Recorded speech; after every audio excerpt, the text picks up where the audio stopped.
रात के बीच एक लड़का पहाड़ों में शिकार कर रहा था। गलती से उसने एक अजीब अंडा ढूंढ निकाला। वो खुली जमीन पर पड़ा था और उसके आसपास सफेद धुआं उठ रहा था। उसने संभाल कर अंडा उठाया और ध्यान से देखने लगा। अंडा बिल्कुल सुरक्षित था, लेकिन उसे कोई अजीब बात महसूस नहीं हुई। इसके बाद वो सीधा बाजार में एक पोर्क शॉप गया। इरादा था कि इस जापानीज अंडे के बदले 1 किलो पोर्क के गुर्दे ले सके, ताकि अपनी सेहत का ध्यान रख सके। दुकानदार ने एक नजर अंडे पर डाली और तुरंत समझ गया कि ये कोई आम चीज नहीं है। पहले तो उसने सोचा कि लड़के ने इसे खा लिया होगा, लेकिन जैसे ही पता चला कि ये रिस्ट्रिक्टेड एरिया से लाया गया है, वो एकदम टेंशन में आ गया। घबराहट में उसने तुरंत अंडा वापस कर दिया और कहा कि ये राजा की अमानत है। वो अपनी जान को खतरे में नहीं डालना चाहता था, इसलिए उसने लड़के को दुकान से निकाल दिया। लड़का अब दूसरी मीट शॉप जाने का सोच रहा था, शायद वहाँ उसकी किस्मत साथ दे दे। अचानक उसने देखा कि कुछ बदतमीज सिपाही हर जगह पूछताछ कर रहे थे और दुकान का सारा मुर्गी का मांस उठा ले गए। लड़के के पास अब कोई रास्ता नहीं बचा, तो वो वापस थूलंग के छोटे गांव लौट गया। उसका नाम एरागॉन था, एक लड़का जो बचपन से बिना किसी नौकरी के जी रहा था। उसकी माँ उसे छोड़ चुकी थी और वो अपने अंकल के साथ रहता था। हर दिन वो खेती और शिकार से अपना गुजारा करता। उसका अंकल कभी नाराज नहीं होता था जब वो पश्चिम की तरफ निकलता, क्योंकि उसने एरागॉन को हमेशा अपने बेटे की तरह रखा था। उसका कजन भी उसका मजाक उड़ाने आ गया। दोनों बचपन से साथ बड़े हुए थे, इसलिए उनकी दोस्ती हमेशा मजबूत रही। जब भी वक्त मिलता, वो दोनों हथियार उठाकर प्रैक्टिस करते। ये उनके लिए उतना ही आम था जितना खाना पीना। अगर उनके पिता ने बीच में ना रोका होता तो शायद दोनों रात तक लड़ते रहते। एरागॉन को अब तक समझ नहीं आया था कि जो चीज उसने उठाई थी वो किस काम की है, इसलिए उसने अपने घर वालों से कुछ नहीं बताया, बल्कि चुपके से उसे एक गाय के चरने की जगह छुपा दिया। लेकिन उसकी क्यूरियोसिटी रुक नहीं पा रही थी। उसने वो अजीब अंडा निकाला और ध्यान से देखने लगा। एक बार तो उसने तरबूज की तरह टैप करके भी चेक किया, लेकिन अंदर से वो बिल्कुल खोखला महसूस हुआ। ये बात उसे थोड़ी अजीब लगी, लेकिन इससे पहले कि वो और सोचता, उसे खेतों में काम के लिए बुला लिया गया।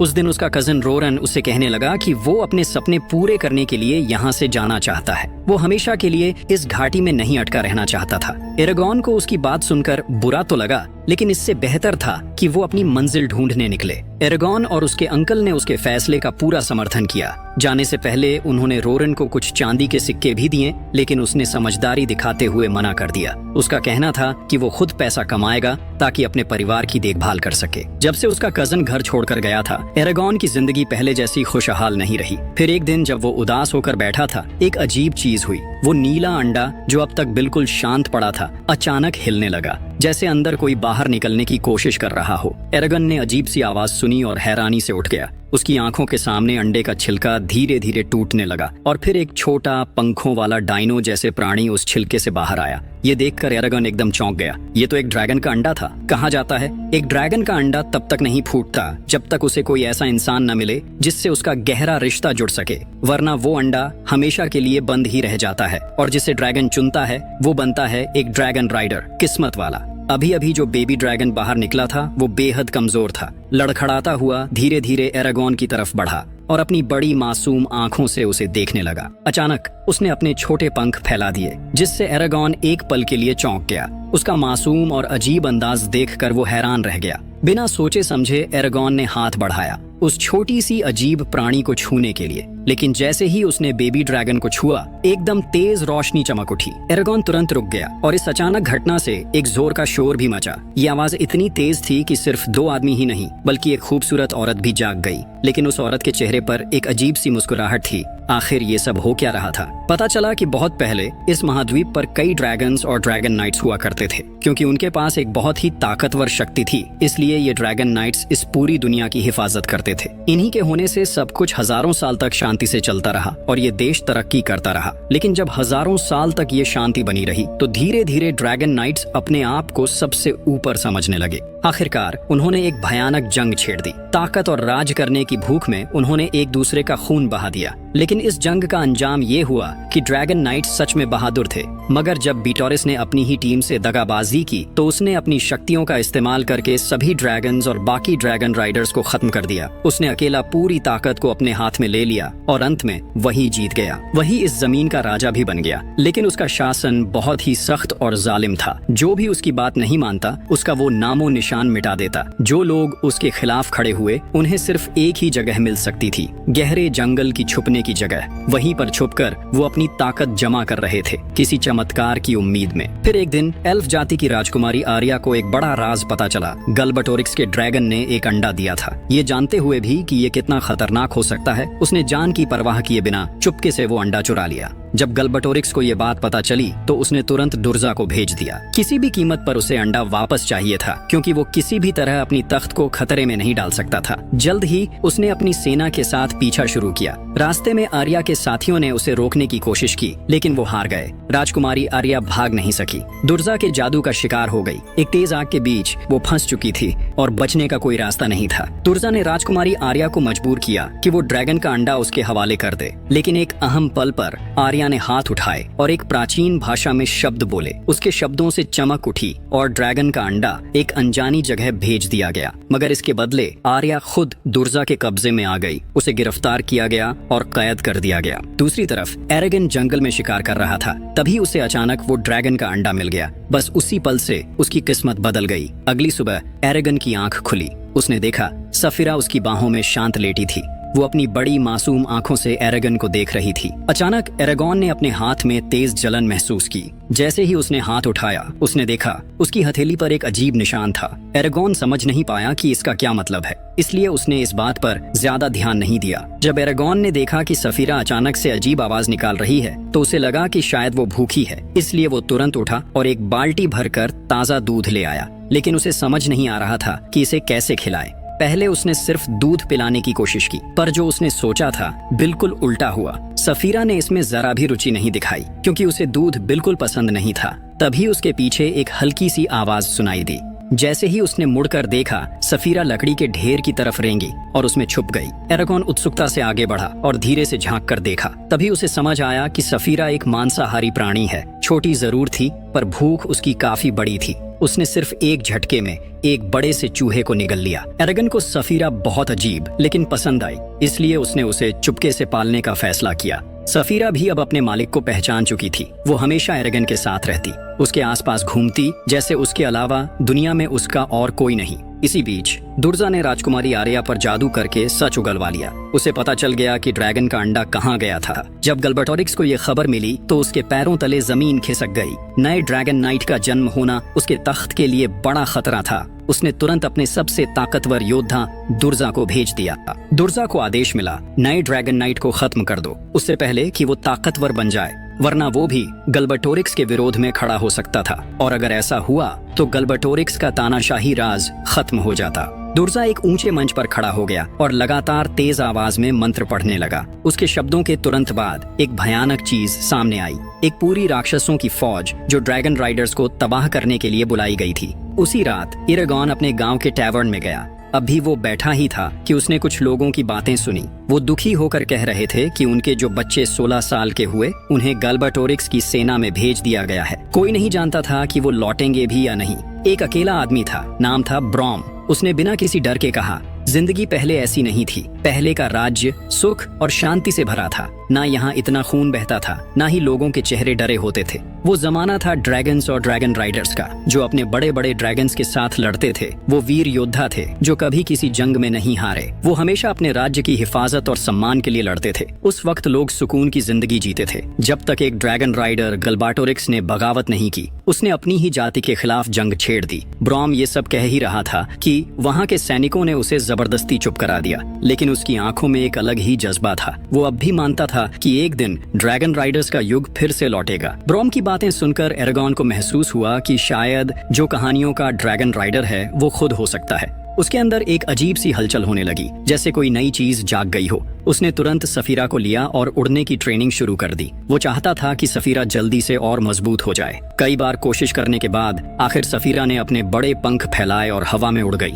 एरेगॉन पहले बहुत खुश था, लेकिन फिर सफीरा अचानक गायब हो गई। वो वहीं रुक गया, हैरान और परेशान। शायद उसके पंख इतने मजबूत हो गए थे कि अब उसे किसी की जरूरत नहीं थी। उसके दिल में एक अजीब सी उदासी छा गई। तभी उसकी हथेली में तेज दर्द उठा। हाथ पर बनी निशानी से चमकदार रोशनी निकलने लगी। एरागोन ने तुरंत ऊपर देखा। जो नजर आया उस पर यकीन करना मुश्किल था। सफीरा अब पहले से कहीं ज्यादा बड़ी हो गई थी। एक विशाल ड्रैगन जो कई टन भारी हो चुका था आसमान से तेज रफ्तार में नीचे आ रहा था। एरागन अचानक से घबरा गया। कुछ ही देर पहले वो एक छोटा प्यारा सा ड्रैगन था जो सिर्फ उड़ना सीख रहा था एरागन की मदद से। किसी ने भी ये नहीं सोचा था कि उसमें इतनी शक्ति छुपी थी। सफीरा के सिर पर जो सिंग थे वो चाकू की धार जितने तेज थे। उसके पूरे शरीर से एक अलग ही चमक निकल रही थी। एरागोन उसे देख रहा था पर समझ नहीं पा रहा था कि ये सब कैसे हो गया। उसे क्या पता था कि सफीरा उसके दिमाग की बातें भी सुन सकती है। ब्रॉम ने जो कहा था वो अब सही लग रहा था। ड्रैगन नाइट्स का वक्त फिर लौट आया था। टेलीपैथी के जरिए एरागन सफीरा की भाषा समझने लगा और तब उसे याद आया जब उसने पहली बार उस छोटे ड्रैगन को छूने की कोशिश की थी। सफीरा ने एरागन के हाथ पर एक छाप छोड़ दी, एक कॉन्ट्रैक्ट का निशान जो दिखाता था कि अब वो ऑफिशियली एक ड्रैगन नाइट बन चुका है। सफीरा को अपने ड्रैगन नाइट का इंतजार करते हुए हजारों साल हो चुके थे। अब उसे उम्मीद थी कि एरागन उसके साथ मिलकर बुराई को खत्म करेगा। सफीरा की ये बात सुनकर एरागोन को ब्रॉम की वो कहानी याद आई जो उसने ड्रैगन राइडर के बारे में सुनाई थी। पिछली रात ब्रॉम अपनी बात पूरी नहीं कर पाया था क्योंकि आसपास के सिपाही उसे धमका रहे थे। फिर भी एरागोन को वो लम्हा साफ याद था जब ब्रॉम ने आखिरी बार उसकी तरफ देखा था। उसकी बातों में कुछ गहराई थी कि ड्रैगन राइडर का वक्त वापस आने वाला है। ये याद आते ही एरागन चुपचाप ब्रॉम के घर में घुस गया। उसे उम्मीद थी कि ड्रैगन से जुड़े हुए और भी राज मिल सकें। ब्रॉम के डेस्क पर एक किताब रखी थी, एक मैजिक हैंडबुक जो ड्रैगन्स के बारे में थी। जब एरागोन उस किताब को पढ़ने में डूबा हुआ था तभी ब्रॉम अचानक वहां आ गया। क्या जो कुछ उसने सुना था वो सच था? एरागोन ने ब्रॉम से ड्रैगन्स के बारे में और लेजेंड्स जानने की कोशिश की लेकिन ब्रॉम उस सवाल को टालने लगा। ब्रॉम किसी मुसीबत में नहीं पड़ना चाहता था इसलिए उसने उसे वहां से निकाल दिया। एरागोन ने सफीरा के बारे में ब्रॉम को कुछ नहीं बताया। जब एरागोन वहां से चला गया तो ब्रॉम चुपचाप अपनी तलवार निकालता है। वो तलवार जो कई सालों से सील की गई थी। ये वही तलवार थी जो एक ड्रैगन नाइट की शान मानी जाती है। असल में ब्रॉम एक मशहूर ड्रैगन नाइट था लेकिन किसी अननोन वजह से वो इस सुनसान जगह में छुपा हुआ था। वापस लौटते वक्त एरागन अंदर ही अंदर बहुत गुस्से में था। जैसे ही वो एक बुचर शॉप के पास से गुजरा उसने अंदर से अजीब सी आवाजें सुनी। वो धीरे से खिड़की के पास गया और देखा कि एक मॉन्स्टर दुकानदार को टॉर्चर कर रहा था। वो एरागन के ठिकाने के बारे में इंफॉर्मेशन मांग रहा था। दुकानदार इतनी मार झेल नहीं पाया इसलिए मजबूरी में उसने एरागोन के घर का पता बता दिया। आखिर में उस मॉन्स्टर ने उसे बेरहमी से मार डाला। एरागोन चालाकी दिखाते हुए एक टेबल के नीचे छुप गया और मुश्किल से मौत के मुंह से बच पाया। जब एरागोन ने देखा कि मॉन्स्टर वहां से चला गया है तो उसे समझ आया कि सिचुएशन बहुत ही नाजुक है। वो अपने घर की तरफ जितनी तेज दौड़ सकता था उतनी तेज दौड़ने लगा अपने अंकल को जल्दी से वार्न करने के लिए ताकि वो वहां से भाग सके। लेकिन एरागन ये एक्सपेक्ट नहीं कर रहा था कि सफीरा को पहले ही उसके खतरे में होने का एहसास हो गया था। सफीरा तुरंत हवा में उड़ी और एरागन को अपने पंजों में पकड़कर ऊपर ले गई उसे रोकने के लिए। सफीरा को पता था कि वो मॉन्स्टर कितना खतरनाक है इसलिए उसका पहला मकसद एरागोन को प्रोटेक्ट करना था और उसे वहां से भगाकर सेव करना था। एरागोन उसके पीठ पर बैठा हुआ था, डर के मारे कांप रहा था। रोता हुआ सफीरा से गुहार लगा रहा था कि उसे नीचे उतार दे क्योंकि वो अपने परिवार को पीछे नहीं छोड़ सकता था। लेकिन सफीरा ने कहा कि वो मॉन्स्टर की स्पीड बहुत ही ज्यादा है और अब वापस लौटना बेकार है, बहुत देर हो चुकी है। लेकिन एरागन को अपने लोगों को बचाने की बेचैनी थी और वो घर वापस जाने पर जिद करने लगा। जब सफीरा उसे नीचे उतरने से मना कर रही थी तो एरागन ने उसकी पीठ पर हिलने डुलने की कोशिश की अपने आप को उसकी पकड़ से छुड़ाने के लिए। सफीरा को डर था कि अगर वो ऐसे ही करता रहेगा तो वो नीचे गिर जाएगा, इसलिए मजबूरन उसने एरागन की बात मान ली और उसे वापस फार्म पर ले आई। जैसे ही एरागन घर के अंदर गया उसने देखा कि उसका अंकल जिसने हमेशा उस पर भरोसा किया था बहुत ही बेरहमी से मारा गया था। ये मंजर देखकर एरागन का दिल दुख से भर गया। वो तुरंत ही जमीन पर गिर गया, अपनी हालत को समझ नहीं पा रहा था। सफीरा ये सब देखकर आगे बढ़ी उसे तसल्ली देने के लिए, लेकिन एरागन ने उस पर इल्जाम लगाया। उसका कहना था कि अगर सफीरा ने उसे नहीं रोका होता तो वो अपने अंकल को टाइम पर वार्न कर पाता। सफीरा ने उसे समझाने की कोशिश की कि अभी वहां से निकलना बहुत जरूरी है क्योंकि वो मॉन्स्टर कभी भी वापस आ सकता है। लेकिन एरागन कुछ सुनने को तैयार नहीं था। वो अपना सारा गुस्सा सफीरा पर निकालने लगा, उस पर इल्जाम लगाता रहा। सफीरा ने मजबूरन अपने पंख फैलाए और आसमान में उड़ गई, जबकि एरागन जमीन पर घुटने टेक कर गिर गया। उसका दुख इतना गहरा था कि वो रोते रोते सांस लेना भी भूल गया था। अचानक दरवाजे पर कोई दिखाई दिया। एरागन को लगा कि शायद वो कातिल वापस आ गया है, इसलिए उसने तुरंत एक लकड़ी उठाई और बदले की आग में बाहर की तरफ दौड़ गया। लेकिन किसी ने उसे पकड़कर रोक लिया। तभी उसने देखा कि वो इंसान ब्रॉम था। एरागॉन के हाथ पर उस छाप को देखते ही ब्रॉम को समझ आ गया कि वो नए ड्रैगन राइडर के रूप में सामने आया है। ब्रॉम के चेहरे पर परेशानी दिखने लगी। उसने एरागॉन को तुरंत उठाया और वहां से निकलने की तैयारी करने लगा, लेकिन एरागॉन ने मना कर दिया। वो अपने अंकल को दफन करना चाहता था। ब्रॉम ने बिना कुछ कहे पूरे घर को आग लगाकर राख में बदल दिया। सब कुछ खत्म करने के बाद ब्रॉम ने एरागॉन को वहां से खींचकर बाहर निकाला और उसे वार्न किया तो अगर वो डीमन उन्हें ढूंढ लेते तो सब कुछ खत्म हो जाता। उसके बाद ब्रॉम ने एरागन को एक घोड़े पर बिठाया और जितनी तेजी से हो सका उस खतरनाक जगह से दूर निकल गया। वो घने जंगलों को पार करते हुए खूबसूरत पहाड़ियों से गुजरते रहे और आखिर में वो एक पहाड़ की चोटी पर रुककर आराम करने लगे। कहा जाता था कि ये जगह एक ड्रैगन वेन है। ब्रॉम ने एरागॉन से कहा कि वो जल्दी से अपने ड्रैगन को बुलाए, क्योंकि सिर्फ वही दोनों को सुरक्षित रख सकता है। पहले तो एरागॉन को ये बात समझ में नहीं आई, लेकिन ब्रॉम के समझाने पर उसे एहसास हो गया कि ये सब कुछ गलबटोरिक्स की चाल है और सफिरा का हर कदम सिर्फ उसकी जिंदगी बचाने के लिए था। एरागॉन ने आसमान की तरफ देखा, अपने विचारों के माध्यम से सफिरा से माफी मांगी और उसे शांत करने की कोशिश की। ब्रॉम ड्रैगन्स को बहुत अच्छे से समझता था। उसने कहा, मुझे खुद देखने दो। ब्रॉम आगे बढ़ा और साफिरा को ध्यान से देखने लगा। उसका मजबूत शरीर और मसल्स देखकर वो समझ गया कि ये वाकई एक शानदार फाइटिंग ड्रैगन है और आने वाले वक्त में ये और भी ताकतवर हो जाएगा। फिर ब्रॉम ने एरागॉन से कहा, अब वो दुनिया का आखिरी बचा हुआ ड्रैगन राइडर है। गैलबेटोरिक्स उसका शिकार करने के लिए लोग भेजेगा, इसलिए अब सिर्फ एक ही रास्ता बचा है। उन्हें उस बागी सेना को ढूंढना है जो केव में छुपी हुई है। सिर्फ उनकी मदद से वो उस जालिम राजा को हरा सकता है और अपने अंकल की मौत का बदला ले सकता है। लेकिन एरागॉन ड्रैगन राइडर बनना नहीं चाहता था। जो कोई भी एक ड्रैगन को पालता है वो जानता है कि ये प्राणी सिर्फ उसके सामने अंडे से निकलता है, जिसे वो अपना मानते हैं। जब एक कॉन्ट्रैक्ट साइन हो जाता है तो ये ड्रैगन हमेशा अपने राइडर के लिए वफादार रहता है। लेकिन ड्रैगन और ड्रैगन नाइट के बीच का रिश्ता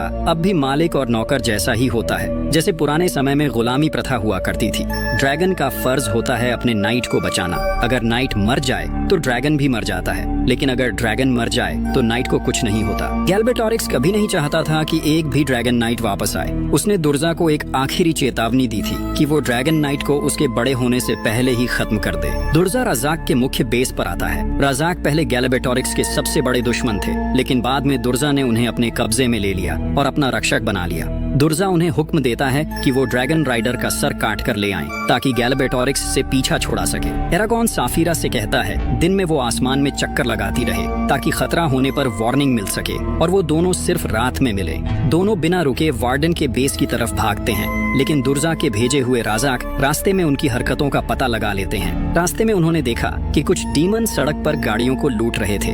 एरागॉन ने सोचा कि उसके पास ड्रैगन है तो उन डीमन से निपटना उसके लिए मुश्किल नहीं होगा, लेकिन ब्रॉम नहीं चाहता था कि एरागॉन बिना सोचे लड़े। उसने उसे सबक सिखाने के लिए रास्ते पर पड़ा लकड़ा उठाया और कुछ ही मूव्स में आसानी से हरा दिया। ब्रॉम ने उसे समझाया कि आगे उन्हें असली जिंदगी और मौत वाली जंग का सामना करना पड़ेगा। ऐसे बिना सोचे समझे हिम्मत दिखाना बहुत खतरनाक हो सकता है। ब्रॉम ने बहुत ही सीरियस तरीके से एरागॉन को चेतावनी दी कि उनका असली दुश्मन दुर्जा है, जिसके कब्जे में हजारों डीमंस योद्धा हैं। अगर उसे अपनी जान बचानी है तो उसे एक असली ड्रैगन राइडर बनना पड़ेगा। एरागॉन कुछ देर के लिए उदास हो गया और बेहोशी में जमीन पर बैठ गया।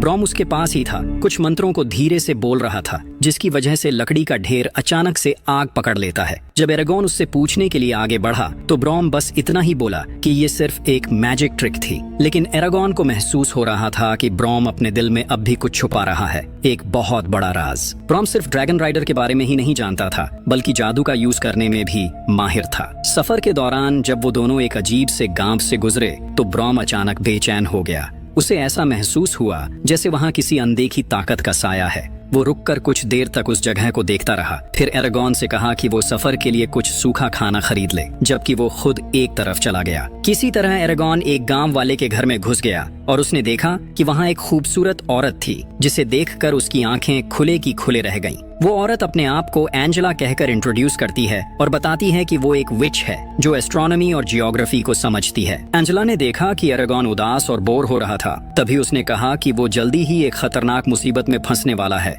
फिर उसने बताया कि एरागॉन के साथ सब कुछ तभी से हो रहा है जब उसने वो ड्रैगन का अंडा पाया था। एरागॉन के सपनों में वो लड़की बार बार दिखाई देती थी। वो उसे बुलाती थी पर अपना नाम कभी नहीं बताती थी। ये सब सुनकर एरागन शक भरी नजरों से घर के बाहर निकल आया। तभी अचानक कोई उसका गला दबा देता है और वो खतरे में पड़ जाता है। लेकिन उसी वक्त ब्रॉम वहां पहुंचकर उसकी जान बचा लेता है। पता चला कि वो एक डीमन था जिसे उस जादूगरनी ने उन दोनों पर हमला करने के लिए भेजा था। जब वो दोनों वहां से जल्दी निकलने की कोशिश कर रहे थे, तभी अचानक से एक झुंड डीमंस का उन्हें घेर लेता है और ब्रॉम को अपनी तलवार चलाने से रोक देता है। अब वो लोग एरागन पर सामने से हमला करने लगे। एरागन ने अपने धनुष को खींचकर दूर से मदद करने की कोशिश की, लेकिन वो उन डीमंस को मार नहीं पा रहा था। उसने सोचा था कि वो बदला ले पाएगा, पर अब तो अपनी जान बचाना भी एक मुश्किल काम बन गया था। जब हालात बिल्कुल नाउम्मीद से लगने लगे तो एरागन ने अपना धनुष उठाया और अचानक जोर से चीखा। ये चीख उसके अंदर छुपी ड्रैगन की शक्ति को जगाने के लिए काफी थी। हर एक जादू भरा तीर उसके धनुष से निकलकर डीमंस को उड़ाकर रख देता है, लेकिन इतनी शक्ति का इस्तेमाल करने के बाद वो बेहोश हो गया। जब वो होश में आया तो उसने महसूस किया कि उसके हाथ पर जो निशान था वो जलते हुए दर्द से तड़प रहा था, जैसे वो आग में जल रहा हो। ब्रॉम ने उसे समझाया कि जो आग का तीर उसने छोड़ा था वो उसके हाथ पर बने उस अजीब निशान की वजह से था। ये निशान ड्रैगन की ताकत से जुड़ा था और तभी जागता है जब कोई ड्रैगन राइडर गंभीर खतरे में होता है। यही वजह थी कि मुश्किल वक्त में ये मैजिक खुद उसे बचाने के लिए सक्रिय हो गया। ब्रॉम ने समझाया कि ये शक्ति इतनी जबरदस्त है कि आम इंसान इसकी एनर्जी को बर्दाश्त नहीं कर सकते। एक ड्रैगन नाइट सिर्फ अपने ड्रैगन का मालिक नहीं होता, बल्कि कई तरह के जादू को भी कंट्रोल करने में माहिर होता है। ये सब सुनकर एरागन में थोड़ी हिम्मत आई, लेकिन ब्रॉम ने उसे चेतावनी दी कि इस दुनिया में मैजिक के अपने नियम होते हैं। कोई भी जादू करने से पहले प्राचीन शब्दों का इस्तेमाल करना पड़ता है और बिना जरूरत के उसका इस्तेमाल करना गलत है। ब्रॉम ने बताया कि मैजिक एल्केमी की तरह होता है, जिसका असली मतलब है बराबर की अदला बदली। जब भी कोई जादू किया जाता है तो उसका असर सिर्फ बाहर नहीं बल्कि खुद के शरीर पर भी पड़ता है। जादू करने वाले को उसके बैकलैश को सहना पड़ता है, जो उसे इतना कमजोर कर सकता है कि उसकी जान तक जा सकती है। इसीलिए मैजिक का इस्तेमाल सोच समझ कर करना चाहिए, वरना ये नुकसान भी पहुंचा सकता है। अब जब एरागन को ये सब पता चल चुका था तो उसके पास कोई और रास्ता नहीं बचा। उसे न सिर्फ ड्रैगन राइडिंग सीखनी थी, बल्कि लड़ाई के हर हुनर में भी महारत हासिल करनी थी। ब्रॉम ने सफीरा के लिए एक खास सैडल तैयार किया था। एरागन अपने ड्रैगन की पीठ पर चढ़ गया और ड्रैगन राइडिंग की प्रैक्टिस करने की कोशिश करने लगा। सफीरा उसे एक गहरी खाई के किनारे ले गई। नीचे झांकते ही एरागन का पूरा शरीर डर से कांपने लगा, लेकिन इससे पहले कि वो कुछ समझ पाता, सफीरा ने अपने पंख फैला लिए और अचानक नीचे गिरने लगी। वो तेज रफ्तार में खाई की तरफ जा रहे थे। कुछ ही पलों में वो 100 मीटर तक नीचे आ चुके थे। रफ्तार इतनी ज्यादा थी कि अगर कोई देखता तो उसे समझ ही नहीं आता कि क्या हो रहा है। उस खतरनाक सफर के बाद धीरे धीरे एरागन और साफिरा के बीच तालमेल बैठने लगा। अब एरागन साफिरा को कंट्रोल करना सीख गया था, लेकिन साफिरा ने कहा कि ये तो सिर्फ बेसिक ऑपरेशंस हैं। उसने समझाया कि जब वो दोनों सच में एक हो जाएंगे तो एरागन ड्रैगन की पूंछ पर बैठकर भी लड़ सकता है। ये उनकी ट्रेनिंग का सिर्फ पहला कदम था। एरागन अपने ड्रैगन की पीठ पर बैठा और धीरे धीरे ट्रेनिंग मोड में चला गया। फिर उसने एक मंत्र पढ़ा। उसकी आंखें नीले रंग में चमकने लगी। अचानक उसका नजरिया सफीरा की आंखों से मिलने लगा। अब सब कुछ कई गुना बड़ा दिख रहा था। उसे महसूस हुआ कि वो दुनिया को उसी तरह देख पा रहा है जैसे साफिरा देखती है। इस नए नजरिए में एक अजीब सी मैजिकल इंफ्रारेड स्कैनिंग भी थी। एरागन दूर तक देख सकता था। उसे कई गॉब्लिन्स नजर आ रहे थे, लेकिन एक गॉब्लिन तेजी से ब्रॉम की ओर बढ़ रहा था। एरागन को झटका लगा। उसने बिना वक्त गंवाए सफीरा को नीचे जाने का हुक्म दिया। सफीरा ने तुरंत अपने पंख मोड़े और तेजी से नीचे झपट पड़ी। अब एरागन की नजर सिर्फ ब्रॉम और उस गॉब्लिन पर थी। सफीरा सीधा जंगल में घुस गई, लेकिन वहां इतनी सारी रुकावटें थीं कि वो जगह उसके लिए सही नहीं थी। हर तरफ बड़े बड़े पेड़ और उनकी शाखाएं थीं, जिससे उसकी रफ्तार बहुत धीमी हो गई। जैसे ही वो वहां पहुंचे, अचानक गॉब्लिन ने उन पर हमला कर दिया। एरागन को जोर से सफीरा की पीठ से नीचे फेंक दिया गया और वो जमीन पर गिर गया। सफीरा भी एक बड़े पेड़ की शाखा से टकरा गई और जोर से जमीन पर गिरते ही पलटकर 2-3 बार लुढ़क गई। जैसे ही उसने अपने ओपोनेंट को गिरते हुए देखा, वो एल्फ उसके ऊपर वार करने के लिए दौड़ पाए। किस्मत से उस नाजुक पल में ब्रॉम ने हिम्मत दिखाई। उसने एरागन को बचाने के लिए उस एल्फ का वार अपने ऊपर ले लिया। इसके बाद दोनों तरफ से सीधा सामना हुआ, लेकिन जो बात किसी ने सोची भी नहीं थी वो ये थी कि ब्रॉम के फाइटिंग स्किल्स बेहद शानदार थे। उसकी फाइटिंग स्टाइल में एक अलग ही क्लास थी। ब्रॉम ने अपनी तलवारबाजी के स्किल्स से उस एल्फ को आसानी से हरा दिया। एरागन वहीं एक तरफ खड़ा था, अपनी आंखों में हैरानी लिए ब्रॉम की लड़ाई को देखता रहा। जब उसकी नजर ब्रॉम के हाथ में पकड़ी तलवार पर पड़ी, अब उसे और भी यकीन हो गया था कि ब्रॉम एक आम इंसान नहीं है, तो उसका मुंह खुला का खुला रह गया। इसके बाद उन्होंने जल्दी से कुछ जड़ी बूटियां इकट्ठा की और सफीरा के घायल पंख पर लगा दी। ब्रॉम ने एरागन को समझाया कि उसे सफीरा की हिफाजत करनी होगी। उन्होंने उसे चेतावनी दी कि बिना सोचे समझे अपनी जान खतरे में न डाले। जो अभी हुआ उसमें सफीरा की जान जाते जाते बची थी।